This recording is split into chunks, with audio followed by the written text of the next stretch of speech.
ብዛት ያልተጠቀምንበት የእንሰት ሰብል ደቡብ ላይ እያንዳንዱ ማህበረሰብ ደጁ ላይ ላሎቴ በልበላቸው ደጁ ላይ 4ም 5ም 6ም እግር አለው። ስለዚህ ያ ቤት ውስጥ ላለው ማህበረሰብ የምግብ ፍጆታውን የሚያሟላበት ነው ብዬ ነው። ይሄ የአካባቢ የአየር ንብረት ለውጥ የምንለው የሚያመጣው ነገር የአየር ንብረት ለውጥ ሲመጣ ምንድን ነው የሚያመጣው የምንላቸው ነገሮች አሉ። የአየር ንብረት ለውጥ እንግዲህ ማለት የሙቀት መጨመር አንዱ የአየር ንብረት ለውጥ ነው። እንደምናውቀው አሁን ድሮ ከነበረው የአየር ንብረት አሁን በጣም ተለውጧል። ስለዚህ የአየር ንብረት ለውጥ የምንላቸው አንዱ መንስኤዎቹ ሙቀት እንዲጨምር ያደርጋል። የምግብ ሰብሎች ምርት እንዲቀንስ ያደርጋል። ሰብሎች ላይ ያለው ነፍሳት በሽታ ጫና አለበት። በአሁኑ ሰዓት እንግዲህ እያንዳንዱ አርሶ አደር ኬሚካል ሲረጭ ነው የሚውለው እንደምታውቁት። ይሄ የአየር ንብረት ለውጥ ዋና ምክንያቶች ናቸው፣ መንስኤዎች ናቸው። በዛ ልክ ደግሞ የምርታማ የምንላቸው ቦታዎች ምርት እየቀነሱ ይሄዳሉ። ስለዚህ ይሄ የአየር ንብረት ለውጥ ዋና መንስኤዎች ናቸው።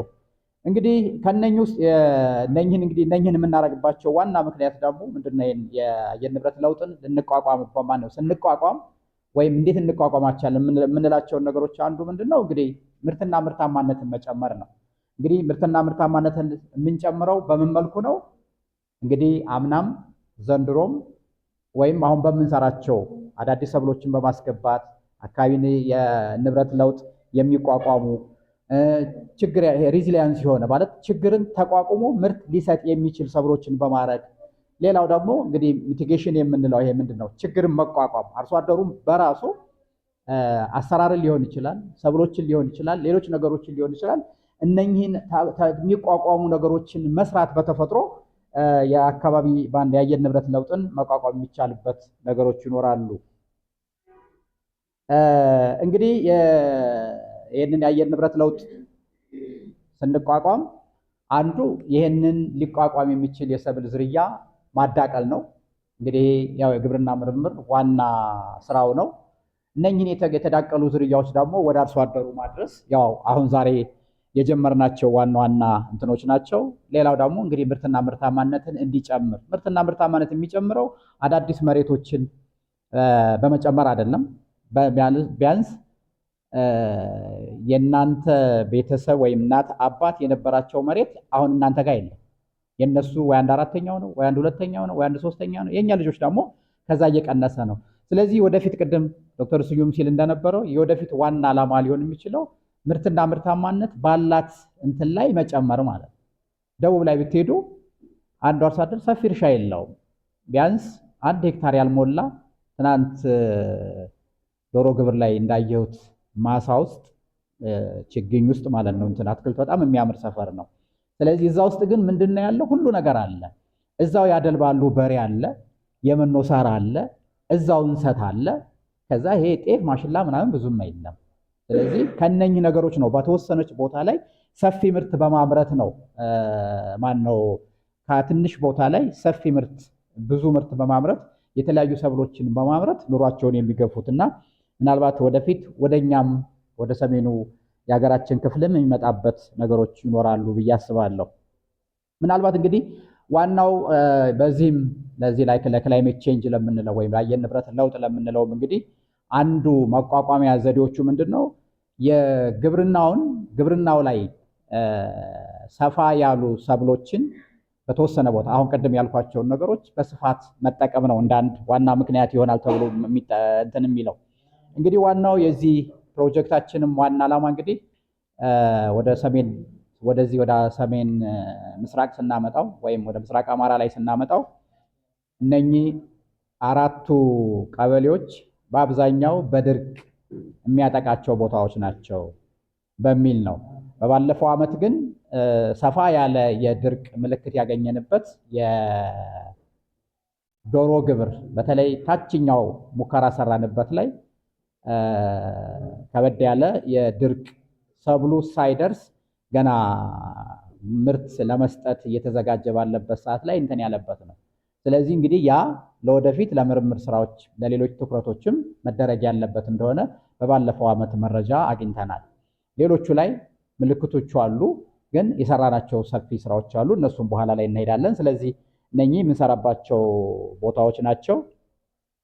እንግዲህ ዋናው የስራችን እንትን ያው ሀብሩ ጉባ ላፍቶ እነኚህን ስራዎች ሁለት ስራዎች ናቸው ዋና ዋና ስራዎች የምንሰራው የእንሰትን የማላመድ እንድታላምዱት ነው። ስለዚህ አሁን በዚህ ዓመት ምን አድርገናል? በባለፈው ዓመት እንግዲህ አጠቃላይ ወደዚህ ለሁለቱም ወረዳ ወይም ለአራቱም እንትኖች ያመጣ ነው ወደ 900 አካባቢ ላይ ነው። ስለዚህ እንሰትን የማላመድ እንደሚለምድ አይተናል፣ ምርት እንደሚሰጥ አይተናል።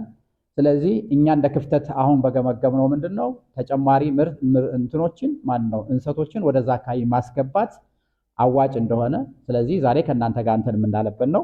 ሌላው እንግዲህ የሽምብራና የማሽላ አሰባጥሮ መስራት ደግሞ እሱ ውጤቱ የሚታየው በሁለተኛው ዓመት ነው። እኛ ስራውን የምንሰራበት እዛው መሬት ላይ ነው። በሁለተኛ ዓመቱ የሽምብራው እዛ መዘራት ለሚቀጥለው የማሽላ ምርት ምን ያህል ጨምሯል የሚለውን የሚቀጥለው ዓመት በዚህ ሰዓት ነው ልንገመገመው የምንችለው። በእኛ ግን ጥሩ ምልክት ያየንበትና ጥሩ ማሳያ ያለበት እንትን ነው። ስለዚህ እነሱን ነው ስራዎች የምንሰራው። እንግዲህ በባለፈው ዓመት ከሰራናቸው ዋና ዋና ስራዎች ያው ከእናንተ ከአርሶ አደሮች ጋር የችግር ልየታ ስራዎችን አምና ሰርተናል። እንግዲህ በአራቱም ቀበሌ ላይ በተወሰኑ አርሶ አደሮች ችግሮችን ለመለየት ሞክረናል። የሚመረቱ ምርቶች እዛ አካባቢ ምንድን ናቸው፣ እነኛ ምርት ለማምረት ያለው ተግዳሮት ምንድን ነው የሚለውን እዛ ሰብል እዛ አካባቢ ላይ ምን ምርቶች ይመረታሉ፣ እነኛ ምርት ለማምረት የሚቸግሩ ግብአቶችን ወዘተረፈ የሆኑትን እንትኖች በደንብ ለይተን ከእያንዳንዱ ቀበሌ ከ50 እስከ 52 አካባቢ በአጠቃላይ ወደ 209 አርሶ አደሮችን ስልጠና የሰጠንበት አለ። ሌላው እንግዲህ የቀደም ያልኩት የማላመድ ስራዎችን በእንሰትና በሌሎቹ ሰብሎችም አድርገናል። የመስክ ቀን አከናውነናል። እንግዲህ ይሄ የፎከስ ግሩፕ ዲስከሽን ከአርሶ አደሮች ጋራ በባለፈው ዓመት በዚህ ሰዓት ስንወያይ የነበሩ እንትኖች ናቸው። እዚህ ውስጥ የነበራችሁ ካላችሁ ታስታውሳላችሁ። እነኚህ የልየታ ስራዎች ናቸው። እንግዲህ መሀል አምባ ዋና ዋና የሰብሎች ጎሾሃ ላይ፣ ገዶበር ላይ፣ ዶሮ ግብር ላይ እነኚህን በደንብ ለይተን ኦልሬዲ አሁን ወደ እንትን የገባንበት ነው ያለው። ሌላው የዲሞንስትሬሽኑ የሰርቶ ማሳያ ስራዎቹ በሶርገምና በማሽላና በሽምብራ ያሉት እንትኖች እንግዲህ መልካምን ብርሃንን እና የእናንተን ዝርያ ጅጉርቲን እና ሽምብራ ምትክ የተባለውን ዝርያ አሰባጥረን የሰራንበት ነው። እነኚህን ስንሰራ እንግዲህ መልካምን ዝርያ ዋና ታርጌታችን መልካም የተባለው ዝርያ ፈጥኖ ደራሽ ብዙ ቦታ ላይ ሰፊ ምርት ብዙ ምርት የሚሰጥ በአገር አቀፍም በክልል አቀፍም ተወዳጅ የሆነ ዝርያ ድርቅን የምትቋቋም እና ምርት ያላት እንደዚሁም ደግሞ የዘር ደረጃዋም ከፍ ያለ መሆኑን ግምት ውስጥ በማስገባት ሁለተኛው ደግሞ ለአካባቢው ላይ የአቀንጭራ ችግርም ስላለ አቀንጭራ የሚቋቋም ሶስተኛው የእናንተ አካባቢ እስከ ሽምብራ ጋር ቢሰባጠር ምን ይመስላል የሚለውን እሱንም ከማየት እነኚህ ናቸው እንግዲህ መስፈርቶቹ ወደ እነኛን የማለፈው ዓመት የማላመድ ስራዎች የሰራንባቸው ላይ ድርቁ ትንሽ ጠንከር ያለ ነው።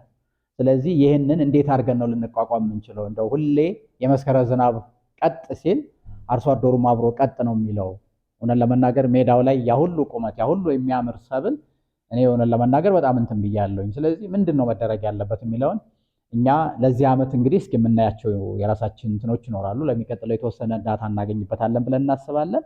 ግን እዛ ቦታ ላይ ትንሽ ከበድ የሚልበት ነው። ስለዚህ አየር ንብረት ለውጥ መቋቋም ከሆነ እነኝህን የሚቋቋሙ ዝርያዎችን ማላመድ እና ማስፋፋት ዋና ታርጌታችን ነው የምናደርገው ማለት ነው። እንግዲህ ይሄ የመስክ ቀን ሲካሄድ ነው። መስክ ቀን ባለው የመሰረታዊ እንትን በሁለት ቦታ ላይ ነው አምና የመስክ ቀን ያካሄድ ነው። በመሀል አምባና ገዶበር ላይ ነው ያካሄድ ነው። እንግዲህ ያላችሁ ሰዎች ታስታውሱታላችሁ። ይሄ ገዶበር ላይ የነበረው ነው። ይሄ ገዶበር ላይ የነበሩ እንትኖች ናቸው። ስለዚህ እንደው የባለፈውን ዓመትና ያለውን ነገር ከማስታወስ አንጻር ነው። ዶሮ ግብር ላይ ትናንት በዞርንባቸው አካባቢዎች ላይ ጥሩ ያየናቸው አሉ። እዛ ላይ ተጨማሪ መውሰድም ካለ አንድ አይ ጎረቤትም እኔ ጋር ጎረቤት አለ ጥሩ መስራት ይችላል ካልንም በዚህ በመጣችዋ ወይም በመጣው አርሶ አደር ስም ወደዛኛው ማሰራጭ መስራት እንችላለን።